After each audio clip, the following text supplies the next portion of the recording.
¿Qué tal amigos? Bienvenidos a un episodio más de Perspectivas CDMX. Les saluda Luis Eduardo Velázquez, director del diario y semanario digital Capital CDMX. Como ustedes saben, cada semana analizamos un tema coyuntural en la capital del país, que es gobernada por Claudia Sheinbaum. Sin duda, el tema que se llevó la agenda la semana pasada fue toda la ola feminista que se desató por la conmemoración del 8 de marzo, Día Internacional de la Mujer, que en la capital del país se ha vuelto un movimiento que cobró fuerza, que tiene nuevos bríos y que tiene un reclamo muy claro, que es frenar la violencia contra las mujeres, los feminicidios, porque se dice que por lo menos la estadística está en casi 9 de cada 10 mujeres son asesinadas y hay quien tiene datos más alarmantes y es un tema que Claudia Sheinbaum no ha logrado resolver. Y algo que se empalmó en la semana fue que los vecinos de Xochimilco que están en contra de la extinción de humedales en la zona de Cuemanco hizo una protesta muy dura. Los ecologistas ya se radicalizaron, que dicen que es una obra que es un ecocidio en la capital del país. Con base en esto, lo que observamos es que Claudia Sheinbaum,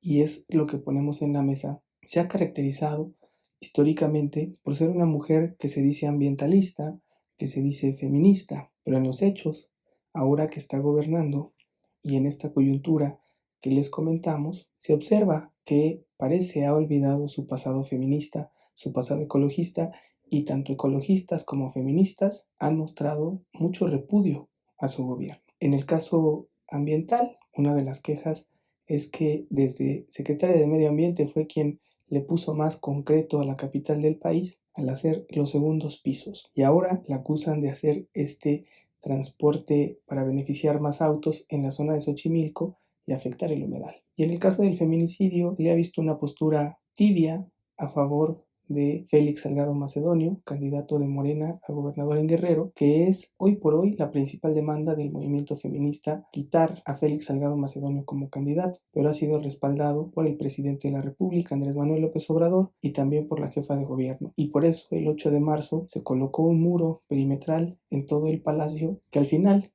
cayó por el fervor y la fuerza de las feministas, pero se armó un debate de que la policía capitalina aventó gas lacrimógeno, balas de goma, y eso afectó mucho el clima y las protestas, por lo cual la jefa de gobierno ha venido perdiendo fuerza en ese discurso feminista. Y hay que recordar antecedentes en los que ella ha puesto en duda las quejas del movimiento feminista, como cuando denunciaron que en el metro de la Ciudad de México se secuestraban a las mujeres. Y ella lo tomó con poco interés, dijo que se trataba de una noticia falsa y después descubrió que sí era una realidad y tuvo que de manera reactiva hacer un operativo que aunque fue exitoso, llegó tarde. Y así con otros eventos que ha tenido la jefa de gobierno, en el caso de las mujeres, como tardarse más de un año en activar la alerta de género, que se le pidió y se le pidió y se le pidió y se negó, porque en el cargo tenía una cuota a la hermana de Jesús Rodríguez y para ellas parecía que en la Secretaría de la Mujer, que por primera vez se crea en la Ciudad de México en el gobierno de Claudia Sheinbaum, parecía que era un tema que no importaba.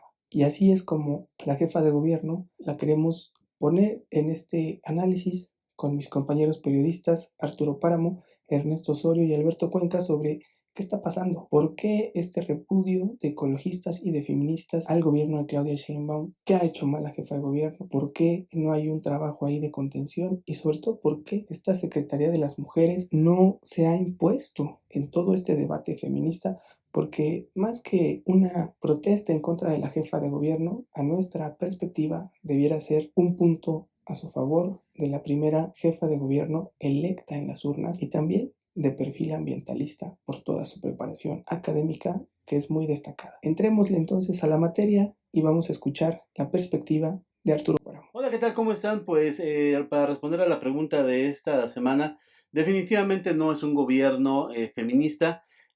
Un gobierno feminista no solamente es aquel que tiene más mujeres en el gobierno, en la nómina o en la plantilla de el gabinete legal y ampliado. No. Ser un gobierno feminista implica tener todas las herramientas para lograr la igualdad entre hombres y mujeres en todos los ámbitos de la vida, en los ámbitos laborales, salariales, atención médica, acceso a derechos, etcétera. No es un gobierno feminista toda vez que quien dirige este gobierno tampoco lo es. toda vez que no ha mostrado una independencia como tal, como una jefa de gobierno, como una titular de un órgano ejecutivo respecto del proyecto que encabeza el presidente de la República, un hombre que acostumbra que toda la gente que está dentro de su proyecto obedezca a los designios de él. En ese sentido, no ha logrado marcar independencia, no ha logrado marcar una línea propia. Ha dicho todas las veces que ha podido que ella forma parte de un proyecto, que no se va a pelear nunca con el presidente de la República, a pesar de que tengan desencuentros, a pesar de que tengan políticas distintas, a pesar de que tengan diferencias, y lo vimos muy claramente con el tema de la pandemia. No es una mujer que se ha independizado del poder que tiene el presidente de la República, una figura masculina muy poderosa. No es un gobierno feminista porque en la Ciudad de México siguen cometiéndose feminicidios y quedan sin castigo. No es un gobierno feminista porque todavía falta encontrar ese modo de abordar estas manifestaciones. No es tan fácil abordarlas, es evidente, es complicadísimo toda vez que no hay capacidad para el diálogo. Sin embargo, creo que el hecho de lo que ocurrió el lunes pasado, el lunes 8 el lunes 8 de marzo, nos da una muestra de que todavía no se logra encontrar esa manera de abordarlas, de evitar que hagan desmanes, de evitar que hagan destrozos. Eh, no se trata solamente de no reprimirlas, se trata de que toda esa gente que está ahí tenga acceso a derechos y tenga acceso a todo aquello, aquello que reclama y por lo cual sale a las calles. Yo creo que no existe en México un gobierno feminista, no existe en el mundo un gobierno netamente feminista. Esta es una construcción, pero este gobierno ha demostrado que todavía está muy lejos de entender cómo se desarrolla este proceso, y también puedo decir que la jefa de gobierno a título, ella como persona, no se ha deslindado de otras figuras de su partido que están acusadas de violación y de abusos sexuales, como el ex senador y ahora candidato de Morena a la gubernatura de Guerrero, un hombre que es deleznable por todos lados, y es muy lamentable que la jefa de gobierno no haya marcado distancia en ese punto que es tan sensible, que seguramente a Morena le va a traer muchísimas consecuencias en el futuro. No, no creo que sea un gobierno feminista y no creo que tampoco haya espacio para que lo sea. Gracias, Arturo Páramo, por tu perspectiva CDMX. Eres muy atinado en señalar el tema de los gobiernos feministas. Hoy por hoy, incluso hay un debate en el que las feministas dicen que las personas nos tenemos que dividir en personas que tienen un pensamiento patriarcal o las personas que tienen un pensamiento feminista. Es un nuevo debate que se ha reabierto, donde ellas con mucha fuerza empujan ir deconstruyendo lo que ellos llaman al patriarcado, al machismo, que es una conducta que la sociedad mexicana tiene muy arraigada y se debe de trabajar en ella. Por lo tanto, un gobierno sería muy importante que tuviera políticas públicas orientadas a escuchar esa demanda feminista e ir trabajando un nuevo México, una nueva cultura, pero con un gobierno que sí tenga claro ese mensaje feminista, y lo que vemos es que la jefa de gobierno tiene una sumisión al presidente de la República y en temas como el de Guerrero, que ha sido totalmente deleznable, porque aunque muchas mujeres de Morena alzaron la voz, ella, que es la mujer de Morena más importante por el cargo que representa, guardó silencio y no se deslindó. Ahora vamos con Ernesto Osorio, director de Gaceta Ciudadana, que tiene lista ya su perspectiva. ¿Qué tal, amigos de Capital CDMX, Luis? Bueno, pues esta pregunta de si la jefa de gobierno la podemos considerar feminista o no. Creo que la jefa de gobierno ha perdido una oportunidad única que tenía para poder ser sensible al reclamo de las mujeres. Vimos que después de este 8 de marzo, más allá de la referencia a los actos de vandalismo, al enfrentamiento, a la valla que había colocado el gobierno federal, se dejaron de lado lo principal que era de esta manifestación, las demandas de todos los años de las mujeres de justicia, menos desigualdad social, menos desigualdad de género, reconocimiento de los derechos de la mujer para poder decidir ella misma sobre su mismo cuerpo, el salario equitativo, un alto a la violencia de género intrafamiliar también. Creo que estas demandas quedaron de lado no solamente para el presidente, que vimos que pues no le interesa realmente el movimiento feminista, y la jefa de gobierno pues con tal de ser leal a su líder político pues dejó pasar esta oportunidad. Qué pena, porque se trata de una mujer inteligente, es una mujer que me tocó ver que desde que era estudiante estaba al lado de las mujeres en la lucha feminista. Ella también ocupó calles, también gritó, también reclamó, y como ya lo vimos en su mensaje de Twitter, fue víctima también de este tipo de acosos, de intimidación sexual siendo estudiante. Creo que la jefa de gobierno perdió esa oportunidad para poder ser sensible, para conectarse con las mujeres y dejar de lado un poco su afán político, su ideario político al lado de López Obrador para ponerse del lado de las mujeres. Lamentable que la jefa de gobierno haya entrado en un debate de dimes y diretes sobre si había o no gas lacrimógeno. O sea, no era lo importante. Lo importante era saber qué iba a hacer la jefa de gobierno con las demandas de las mujeres y ella se olvidó por completo de ello.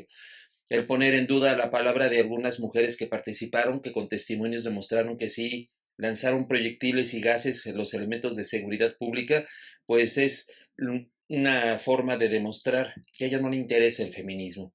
Ahí quedó, pues, una oportunidad más para que Claudia Sheinbaum, pues por lo menos destaque como una gobernante y no solamente como una administradora de la oficina de la Ciudad de México, que es como nos considera el presidente López Obrador.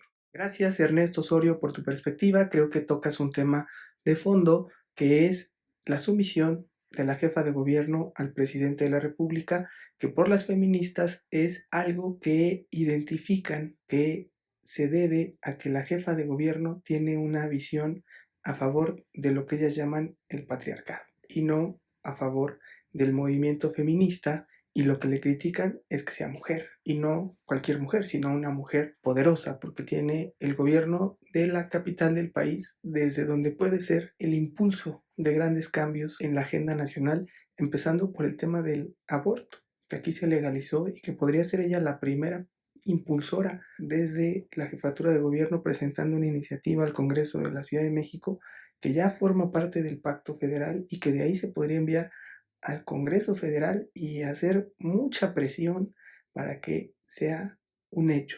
Son temas que están en la agenda y que no se ven que quieran avanzar, por lo menos en el caso de Claudia Sheinbaum. Ahora vamos a escuchar la perspectiva CDMX de Alberto Cuenca, reportero de Capital CDMX y que ha seguido muy de cerca a la jefa de gobierno desde la campaña y ahora en su mandato. ¿Qué tal, Luis, amigas, amigos de Capital CDMX? Yo creo, sin duda, Claudia Sheinbaum es una feminista. A lo largo de su trayectoria política lo ha demostrado. Tiene, sí, un enfoque de gobierno, pues, donde se busca fortalecer y garantizar la igualdad de género, pero también quedan muchas dudas sobre su actuar como gobernante aplicando esos principios de feminismo cuando vemos a su policía reprimir, a pesar de que ella ha insistido lo contrario, cuando vimos esas imágenes en el Zócalo capitalino de policía utilizando sustancias irritantes químicos, pues para disolver la manifestación que en ese momento se realizaba, donde los grupos de manifestantes, las manifestantes, estaban ya derribando este muro ignominioso que se colocó en torno al Palacio Nacional. Y la jefa de gobierno ha insistido una y otra vez que la policía no utilizó esos gases. Sin embargo, hubo evidencias en videos donde se nota que sí, que la policía pues utilizó y utiliza implementos que, de acuerdo con la misma jefa de gobierno, están prohibidas. Lo vimos en un pleito entre policías y un grupo de jóvenes en Iztapalapa, donde también se dio a conocer un video en redes sociales que los policías sacaron a relucir balas de goma, algo que la jefa de gobierno ha dicho que no está prohibido su uso, que la policía no cuenta con ese tipo de equipamiento, pero la verdad la rebasa sin embargo no ha habido ninguna explicación más que el dicho de la mandataria capitalina, que ya queda totalmente en duda. Hay un protocolo, se anunció desde el año pasado para la atención de bloqueos, otro para la atención de manifestaciones, y no queda claro qué tanto la policía se ha apegado a ese protocolo. Vemos que no es así.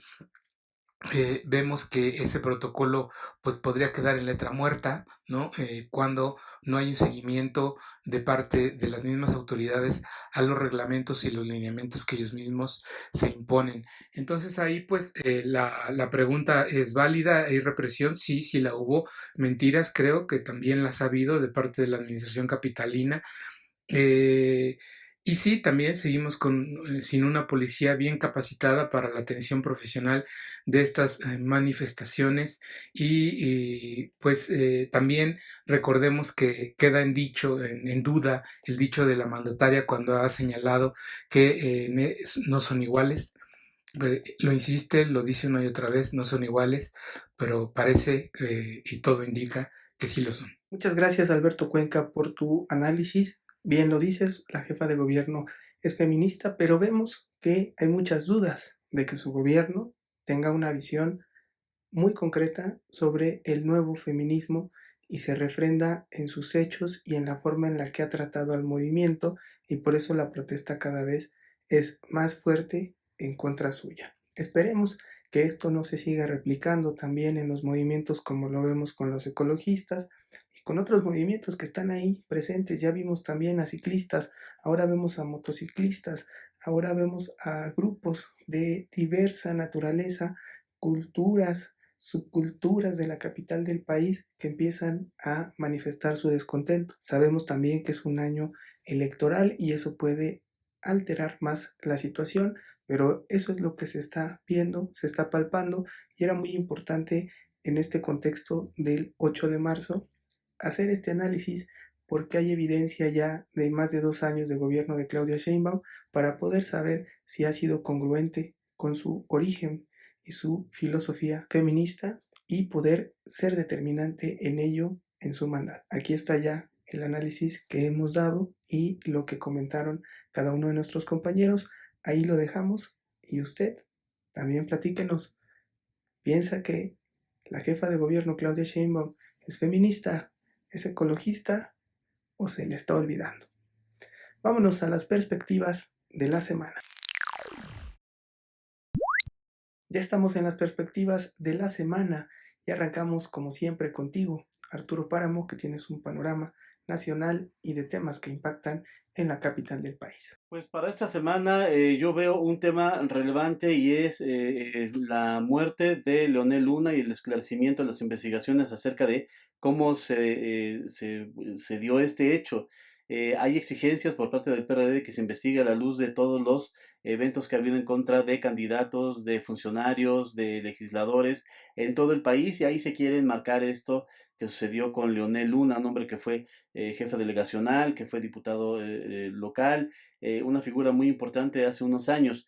El otro tema relevante que habrá seguramente la discusión al interior del gobierno de la Ciudad de México para determinar si se pasa o no al semáforo amarillo epidemiológico para con ello tener una mayor apertura de fuentes de empleo, de establecimientos y de actividades. Hay que recordar también que se viene Semana Santa y hay que estar muy pendientes también de que pueda haber o no un rebrote del coronavirus durante esa época en la que pues obviamente la gente saldrá de vacaciones, irá a otros lugares, podrá haber una movilidad muy relevante y se puede dar otro repunte. Por eso creo que es muy relevante también que en esta ocasión el gobierno de la ciudad tome muy bien la decisión de si se pasa ya a semáforo amarillo o si continuamos en naranja. Gracias, Arturo Páramo. Como bien comentas, la muerte de Leonel Luna es un asunto que cimbró a la capital del país la mañana del domingo pasado y por supuesto quedan muchas dudas, hay muchos reclamos.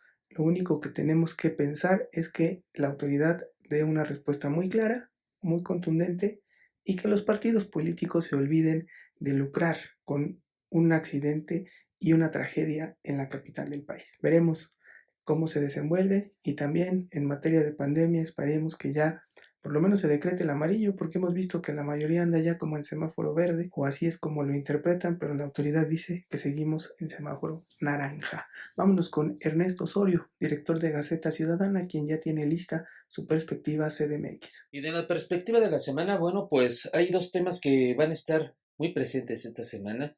Uno de ellos es el seguimiento al caso de Cuauhtémoc Gutiérrez de la Torre, pues que es la apuesta del gobierno de Morena para poder demostrar pues que son más socios en el PRI, que son mucho más perversos y de menos valores los priistas como Cuauhtémoc Gutiérrez de la Torre, que Morena con Félix Salgado Macedonio, ya consumado candidato en Guerrero. Seguirá este debate y pues lamentablemente esta elección parecería ser una demostración o una competencia de ver quién es el más burdo, el de menos valores, el más bajo, el más delincuente. Lamentable decir la terna y la mesa, los debates en este proceso electoral. Así que ese será uno de los puntos a seguir esta semana. Y otro que pues lamentablemente surge también durante el fin de semana y que es el lamentable fallecimiento de Leonel Luna Estrada, expresidente de la última Asamblea Legislativa, y quien iba a registrarse en estas semanas como candidato a una diputación federal por el distrito 17 en Álvaro Obregón. Hay mucha inconformidad y mucho sospechosismo por parte del PAN y del PRD aquí en la Ciudad de México, y seguramente van a utilizar esta triste noticia para pues querer enlodar el proceso electoral. Creo que es una muy mala apuesta de parte de la oposición querer pues utilizar un hecho como este para poder poner en duda la credibilidad de las elecciones en la Ciudad de México ante la falta de una oferta política. Muy mal por Nora Arias, muy mal por Andrés Ataide en la Ciudad de México, quienes pues pretenden hacer de una trágica muerte un escándalo político. Mal si esto prospera, mal para ambos porque los haría ver muy mal entre la población de la capital. Y pues finalmente el tercer tema para ver en esta semana pues tendrá que ser el registro ya confirmado de los candidatos a diputados locales y también a las alcaldías, que ya este lunes 15 de marzo termina el plazo para que puedan registrarse. Y pues también deberemos estar atentos al incremento que se está dando, muy leve, pero se está dando, de los casos de COVID-19 en la Ciudad de México. Ojalá la Semana Santa no sea un motivo más para que venga un tercer brote de la pandemia. Gracias, Ernesto Osorio, por tu perspectiva. Coincido plenamente en cada uno de los puntos que señalas y veremos qué viene en este proceso electoral, donde ahorita ya tenemos datos muy certeros de cómo será la alineación de todos los partidos y veremos cuál es el clima y lo estaremos analizando seguramente de manera muy próxima. Vamos ahora con Alberto Cuenca, reportero de Capital CDMX, quien tiene ya su perspectiva de la semana. En la perspectiva semanal, pues queda para darle seguimiento a este tema del COVID-19, la reapertura ya de bares y cantinas bajo la modalidad de restaurantes, es decir, solo podrán operar en un horario restringido hasta las 23 horas, con mesas únicamente al exterior y un aforo máximo de 30% y siguiendo todas las reglas, todas las medidas sanitarias. La advertencia de la autoridad capitalina es que si no cumplen con estas restricciones, se suspende la reapertura de bares y cantinas. También abren boliches, casas de apuesta. Ahí no se podrán vender bebidas alcohólicas.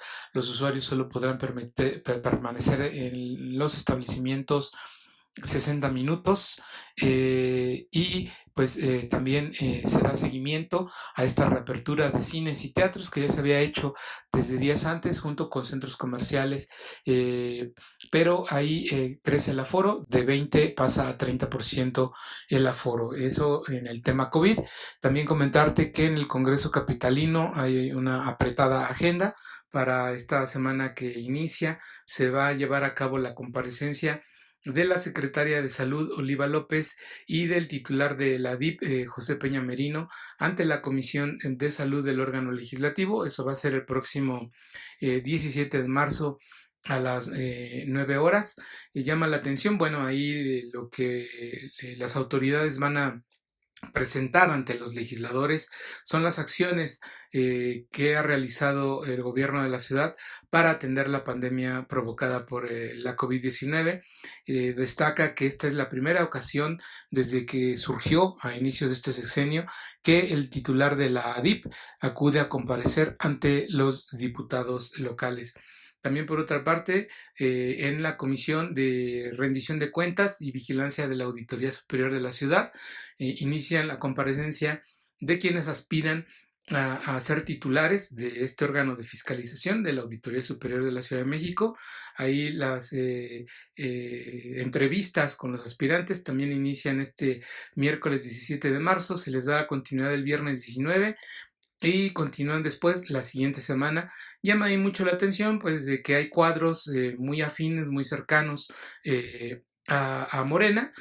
Morena tiene ya ahí como muy incrustados a cuadros que le pertenecen, cuadros muy cercanos a ellos. Vemos por ejemplo a un Pablo Trejo, que es el director de administración de la alcaldía Gustavo Madero, cercano a Francisco Chiguil Figueroa, al actual alcalde. Vemos también, por ejemplo, a un Faustino Soto, él fue delegado en Xochimilco, es un personaje muy cercano a la actual diputada de Morena y secretaria de la mesa directiva del Congreso local, Donají Olivera. Y pues también hay cuadros ahí que figuran cercanos al vicecoordinador de Morena en el órgano legislativo, estamos hablando de José Luis Rodríguez. Ahí también vemos a gente que él ha incrustado en esta lista de aspirantes a dirigir la Auditoría Superior de la Ciudad de México, y pues vemos ahí cómo se anticipa ya un pago de cuotas, el control por parte de Morena para el órgano de fiscalización. También comentarte que la próxima semana en la Comisión de Administración y Procuración de Justicia de la Ciudad se realizarán también las entrevistas a quienes el Consejo de la Judicatura de la Ciudad, a jueces que el Consejo de la Judicatura postuló para ocupar el cargo de magistradas y magistrados del Tribunal Superior de Justicia Capitalino. Esa es la agenda, la perspectiva que tenemos para la siguiente semana. Gracias Alberto Cuenca, reportero de Capital CDMX, por tu perspectiva muy completa, muchos temas en agenda, no hay que perder de vista ninguno de esos temas y estaremos muy atentos a cada uno de los procesos que se vengan, que son todos de interés público y esperemos que sea lo mejor para la capital del país. Muchas gracias a todos los que nos escucharon en este episodio de Perspectiva CDMX. Los invitamos a que nos sigan en nuestras redes sociales.